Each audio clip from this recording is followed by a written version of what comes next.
Greetings! This is actually Sophie from the future. You're about to go back in time to the beginning of the week. Right now it is Sunday evening, just about, and I just wanted to film a brief introduction to this vlog. Not much to it, not much shtick to it, just a week's worth of reading and existing in New York, trying to keep myself kind of mentally organized, sometimes managing it, sometimes not. Yeah, stay tuned. Bibliosophie. I'm starting up school again on Wednesday. My semester starts. I'm pretty busy. I have a concert on Saturday night, I think, and I'm also preparing another concert for next week, so you know, I've got things to do, but I'm not mind-bogglingly busy. That's hard to say.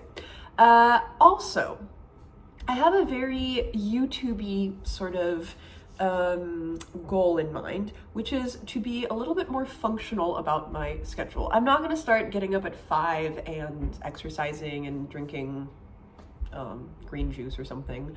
That's just not what I'm going to do. However, I would like to be a little bit more functional in the mornings, a little bit more conscientious about trying to figure out my schedule in a less erratic way. A lot of things I can't control, and my schedule changes very, very much day to day because I'm a freelancer. I've got rehearsals, I'm teaching, I've got classes. There are things that I just can't maneuver around, and some of them are changing constantly. However, I would like to sleep more and better, and just kind of feel like I have a little bit more control over my daily life, where I can have control. This morning was not a great way to start with that endeavor. I woke up at 3. I gave up sleeping around 3:30, 3:45, and I've been just awake since. I read Herman Melville's Bartleby, the Scrivener, the short story or very short novella, depending on how you want to see it. I'll talk about it later. I'm really glad I reread that. It was a piece, book, whatever we're gonna call it, that I talked about maybe rereading in a previous video, and it's my first finished reread of the year. If you remember, my goals for 2023 is to reread some things, and I'm very glad I reread it. So more on that later. I don't have it in me right now to talk about the themes of alienation and clinical depression of Bartleby the Scrivener. I'm gonna head off to a rehearsal right now. I'm gonna maybe ideally be able to take a walk if it's not raining too much afterwards. Then I'm gonna teach and ideally turn in early and not wake up at 3. So those are my goals for today. Here's the fit and also my inspiring practice from surroundings. I'm walking. Had an excellent rehearsal. Feel very invigorated by it.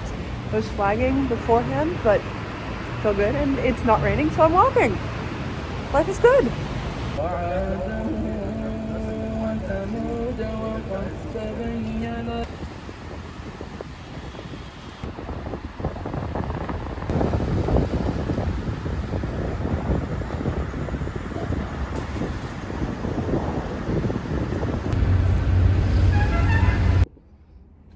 Here we are again.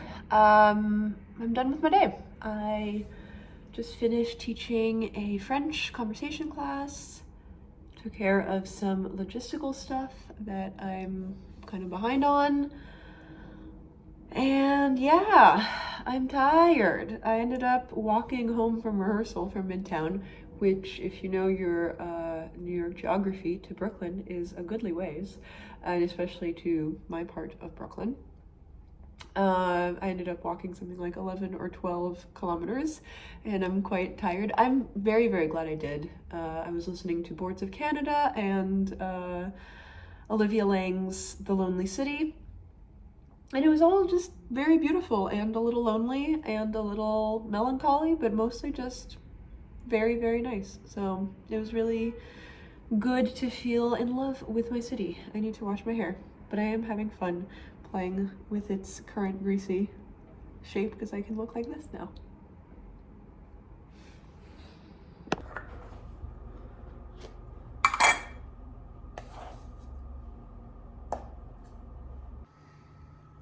I have quite a majestic helmet of golden hair currently, don't I? I need a haircut. Greetings, good evening. It is Tuesday evening.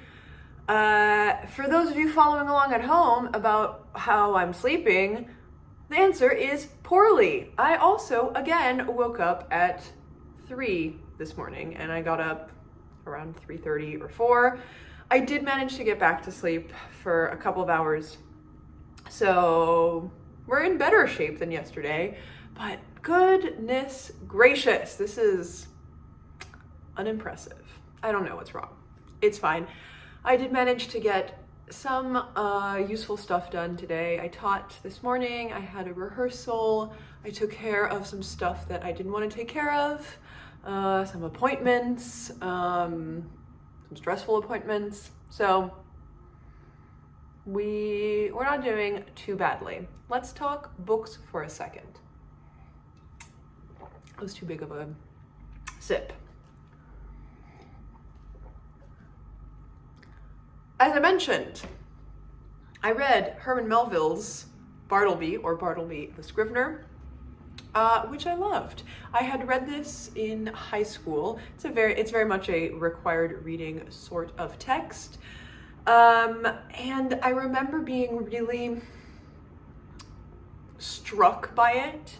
I didn't know what to do with it. And I had the same feelings again. For those of you who have not read it in sort of a adolescent setting or in a university setting, in short, the narrator is a lawyer solicitor type who hires Bartleby as a clerk, as a scrivener. And at first, Bartleby seems, if a little meek or like super chill, but a good worker. And then he starts saying the famous phrase, I would prefer not to. At first for just some specific tasks, and then more and more. And this is absolutely infuriating to kind of everybody around him, but also impossible to parse. What is Bartleby's thing? Why is he effectively refusing to live, refusing to play along with the games of society, of work, but then even just kind of like of basic survival, because he doesn't want to leave the office, he's sleeping there, and he just is refusing to do more and more things in kind of non-violent way, but just kind of barnacling through life. And so it's definitely about him, but very much about our narrator grappling with how obtuse Bartleby is, trying to figure out what this man is about, and then also what he owes this man, what amount of humanity and charity and goodness, because on the one hand, Bartleby is, worthless effectively, and frustratingly so. It's a thorn in his side, but also he's harming no one. He's just there. So how much does our narrator need to help him or get rid of him? It's such a short and weird exploration of loneliness or aloneness, of alienation, of maybe depression. I mean, it's very rife for critical analysis. It is set in Wall Street, and I was hit with a sort of nostalgia that I have no call for. Usually when you have kind of an invented nostalgia for an era that you didn't actually live through, in New York, it's, like maybe the 20s or often 70s, 80s, or 60s, whatever. Usually it's not for the 19th century. But the descriptions of Wall Street on the weekends completely deserted. There's a day when the narrator is planning to go to Trinity Wall Street, which is still there. So I can see those streets, and of course they would be quite different in some ways, but also not. So there's a familiarity also, which added a very weird patina of, I don't know, like understanding but also distancing, which I liked a lot. But again, it's hard for me to put into words my own sort of discomfort and alienation with this peculiar little story. Speaking of loneliness and speaking of New York and sense memories, as I mentioned, The Lonely City by Olivia Laing. This is the first Olivia Laing book that I ever read, and I really liked it a few years ago when I read it.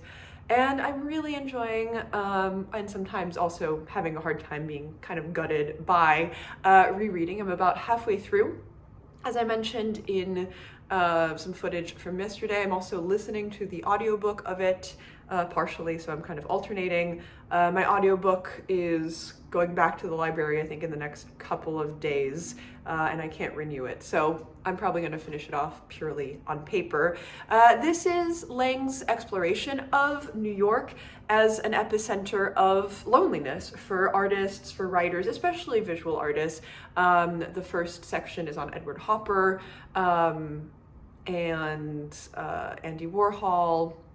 So various people, and then her own loneliness and aloneness in the city is a very Olivia Laing sort of mixture of personal memoir and art analysis, art criticism, kind of some soft sociology. And it's very much, especially walking around the city, listening to it, it's a very different city in a lot of ways, because she's talking about, and it's a city that she also didn't know, right? It's Chelsea of the 70s, it's the Piers, it's the Lower East Side, so it's a city that doesn't exist anymore, but you can still see the kind of like spectral leanings in some nooks and crannies. In the book, she's looking at Edward Hopper's at the Whitney, and I went to see, there's currently still at the Whitney a big exhibition of Edward Hopper. I went to see it in December, so similarly there I kind of am thrown back into her own experience of even writing the book. So I feel very much a sort of kinship there. And finally, to round out my accidental New York trilogy, this biography of Thelonious Monk by Robin Kelley. This is of much beloved critical tome of Monk's life and work and times. It's often read in the kind of musical and especially jazz milieu, and it's a very well researched, it's a thick boy. I'm about 100 pages in and really enjoying it.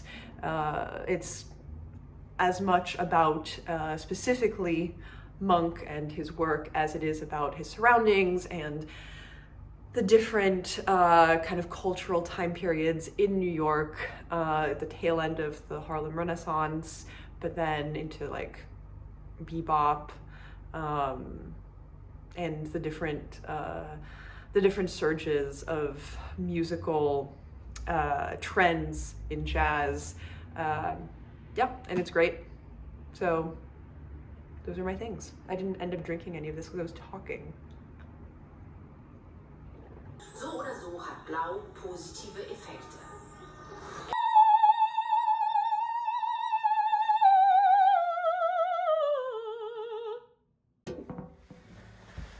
Greetings! It is the first day of the semester. I am about to have a rehearsal in a couple of minutes in this dismally lit room. And then I have a 3-hour seminar, and then I have to kill a little bit of time before my next rehearsal this evening. I might take myself to MoMA, which is a very close and be free for me, so we'll see. Or actually, I should probably eat. That's what I'm gonna do. It's been decided. And then after my second rehearsal tonight, I'm gonna maybe try to catch the second half of a show in Brooklyn. So pretty busy day. Yeah. Oh, I want to show you this glorious jacket, which is gigantic of shoulder, but also has a built-in leather vest. So it's gonna be a good day. Obstinately refusing to use an umbrella. Woo! Yeah, I'm not dry or anything. Sentences that start with "I was legally an adult" are great.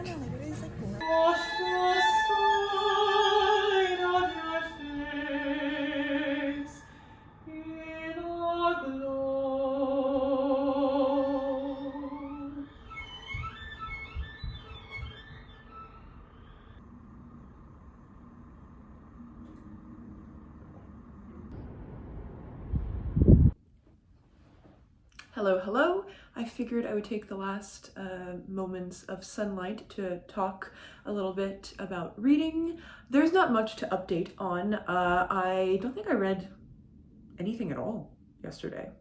It was a pretty chill day. I had mostly the day off, which was nice. In terms of my sleeping, because after all, I'm supposed to be kind of keeping track of that, after my disastrous affair of Sunday and Monday nights, I have been sleeping a lot better, and my mornings have been generally like pretty productive and starting relatively early, at least from my standard. So look at me, look at this success story. I started this morning, or I started it last week, but read very, very little of it. So properly started and read about half of Permafrost by Baltasar, translated by Julia Sanches. This is the same team as Boulder, which I read and absolutely adored last year. And it's dealing with similar things. Gay woman who feels out of sorts, out of touch, out of place in the world.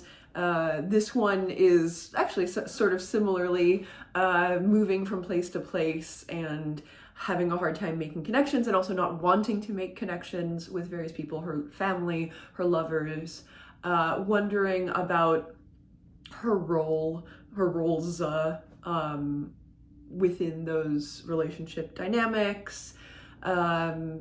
And the writing is just so phenomenal. Once again, the translated writing is just, glorious. It's just delicious.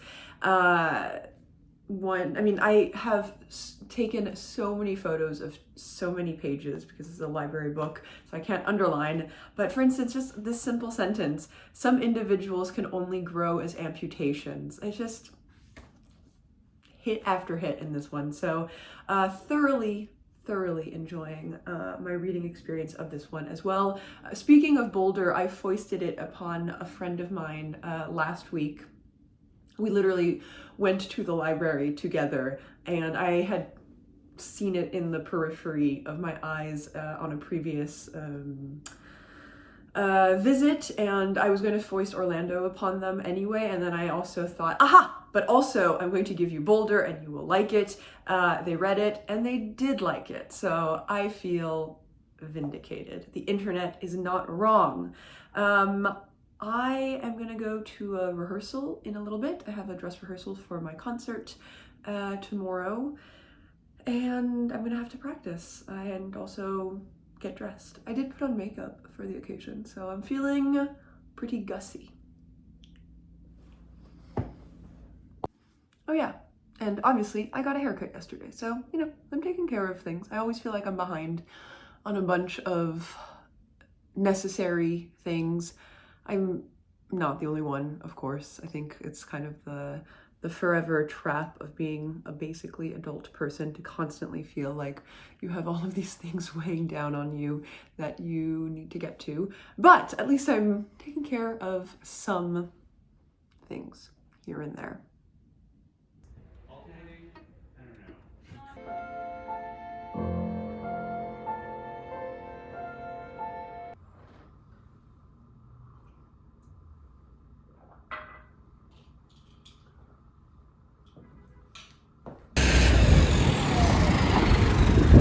Hello, here we are again in a sort of similar time frame, similar location, although you might not be able to tell, but I'm in the same room as I was yesterday at this time, just before sunset. I'm going to head in to the West Village to perform pretty soon. Had a quite slow start to the day because I got home very late last night and I wanted to rest up this morning, so this morning was not a very productive morning, and I think that's fine and dandy. I did take a long walk this afternoon while listening to the Thelonius monk biography on Scribd, and tried to do some admin work a little bit, but yeah, not that much today, which is fine. You know, I think I also need to learn how to take time off and resource myself. So I'm thinking a lot about focus recently, especially the past couple of months. It came up for me last night again. The piece I'm doing tonight is quite difficult musically, kind of both technically, vocally, and then also mathematically even. And I realized last night just how easily I get overwhelmed in it. And it's just like, I'll take any excuse possible to lose my focus in that piece. And it's fine, you know, I have a lot of things in place to make the performance of it possible, no, even if, you know, everything goes wrong, quote unquote.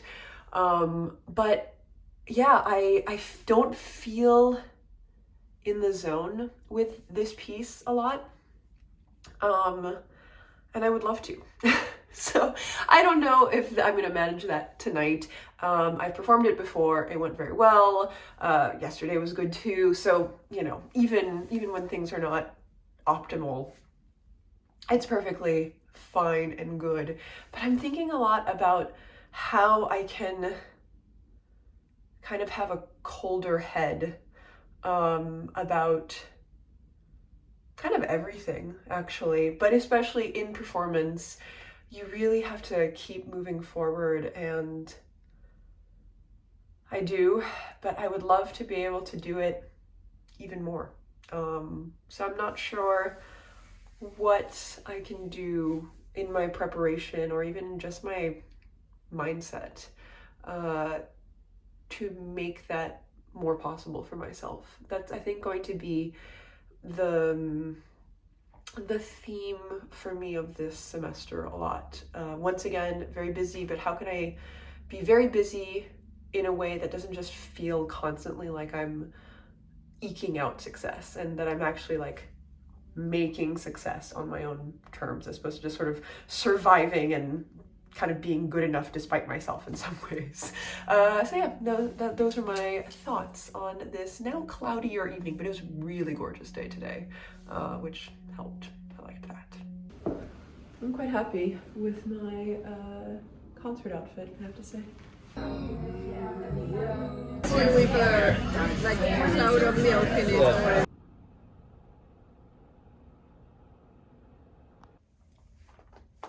I think I'm gonna wrap this up. It is Sunday evening. I was not super keen on getting up this morning. Concert went very well last night, and I hung out with some friends afterwards. Got home too late, didn't get enough sleep. I sang again this morning, and 7:30 felt like a very, very early wake-up time as a result, as it often does on Sundays. And then after my morning gig, there was a reception with a lot of mimosas and a lot of delightful finger foods. So I went hard on all of the above, and I crashed for about 30 minutes when I got back home this afternoon. Now, what am I doing? I'm going to practice. I'm going to teach one class this evening. I just got some groceries, so I feel pretty competent. I need to do some cleanup. I need to, take care of some stuff, kind of uninspiring stuff. This evening I'm staying in. I've been out a lot in the past few days, and so I think it'll do me well to stay in. I'm almost done with Permafrost, and I'll probably finish it tonight. It's lovely. I think I prefer Boulder so far. I'm about 2/3 of the way through Permafrost.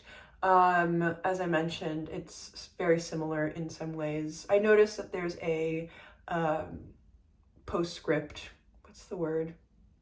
Postlude? Afterword. That's the word.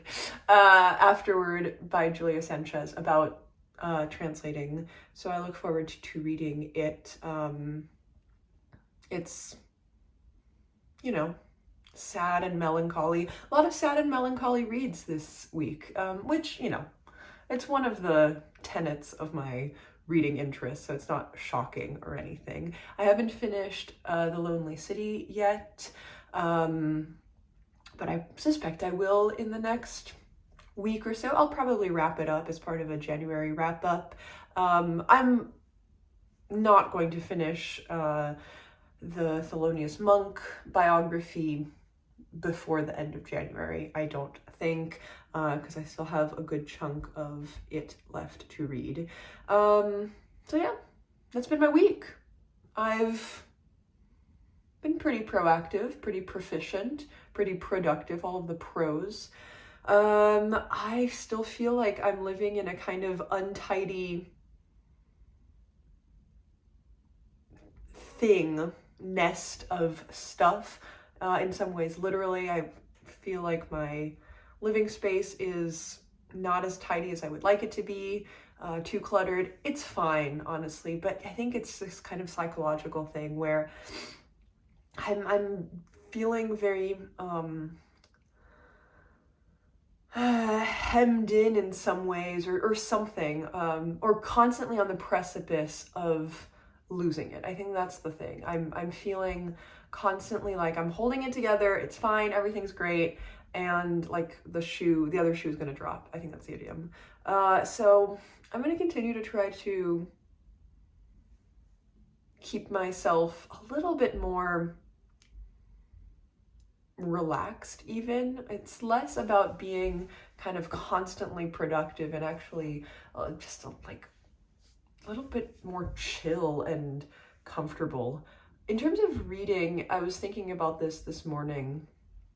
I wonder if I should enforce for myself reading fewer things at once. I mean, it's my brand, and look, I'm never gonna stop. Never going to stop? Yeah. I'm never going to be just reading one thing and then just moving on to the next. I don't think that's the kind of reader I am. I don't want to be. I don't want to be an extremely single-minded person. But in regards to focus, as I was talking about yesterday, it doesn't really matter if I'm super focused on my pleasure reading, of course.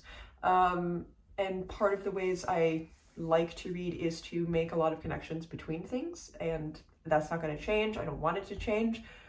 But I might just be having too much clutter even in my reading list. Just do fewer things could be the 2023 motto, including read fewer books at once, just kind of like chill. So those are my Sunday wisdoms.